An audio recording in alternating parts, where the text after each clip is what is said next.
अमोल सांगानी, राळेगाव, यवतमाळ।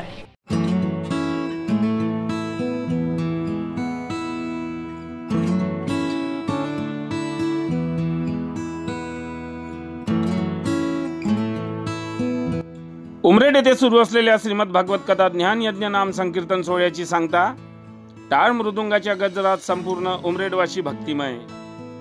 रायगाव तालुक्यातील उमरेड येथे गेल्या आठवड्यापासून सुरू असलेल्या श्रीमद भागवत कथा व ज्ञान यज्ञ नाम संकीर्तन सोहळ्याची आज दिनांक 12 जानेवारी रोजी सांगता करण्यात आली। श्रीमद भागवत कथेचे वाचन 5 ते 11 जानेवारी पर्यंत हरिभक्त परायण भागवताचार्य राहुल महाराज मोरे आरंदीकर यांच्या अमृतवाणीतून सकाळी 9 ते 11 व रात्री 9 ते 11 या कालावधीत करण्यात येत होते। श्रीमद भागवत कथेतील नृसिंह अवतार, श्रीकृष्ण जन्मोत्सव, गोवर्धन पूजा, दैनंदिन कीर्तन, भजन, हरिपाठ, काकडा आरती, रामधून, हरिजागर आदी विविध विषयावर प्रवचन व राधे राधेच्या गजरात संपूर्ण गाव भक्तिमय झाला होता। या सप्ताहामध्ये दैनंदिन हरिकीर्तनाच्या कार्यक्रमामध्ये संपूर्ण उमरेडवासी भक्तिमय झाले होते। सप्ताहाच्या शेवटी आज रविवारला गावातील मुख्य मार्गावर श्री संत ज्ञानेश्वर माऊलीची पालखी काढण्यात आली। पालखीमध्ये नागरिकांनी मोठ्या संख्येने उपस्थित राहून हरिनामाचे भजन करून टाळ मृदुंगाच्या गजरात संपूर्ण गावातून पालखी काढण्यात आली होती। महिला मंडळींनी रस्त्यावर रांगोळी काढून पालखीची शोभा वाढविली होती। तर 2 वाजता काल्याचे कीर्तन हरिभक्त परायण राहुल महाराज मोरे आरंदीकर यांच्या सुमधुर वाणीतून होऊन त्यांच्या हस्ते दहीहंडी फोडण्यात आली।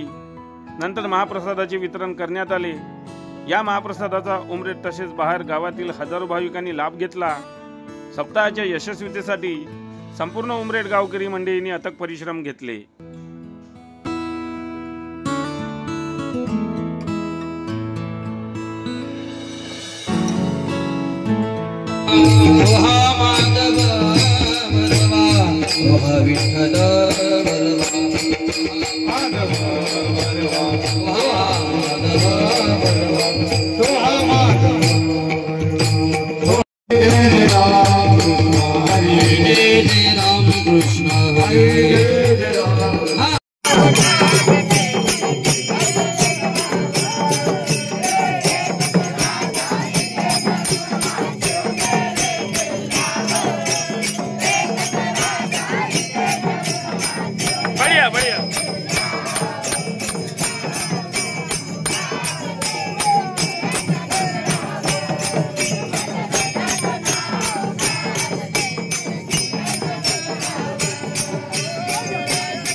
बातम्यांशी अपडेट राहण्याकरिता आजच आमच्या चॅनलला सबस्क्राईब करा आणि बेल आयकॉनवर क्लिक करा.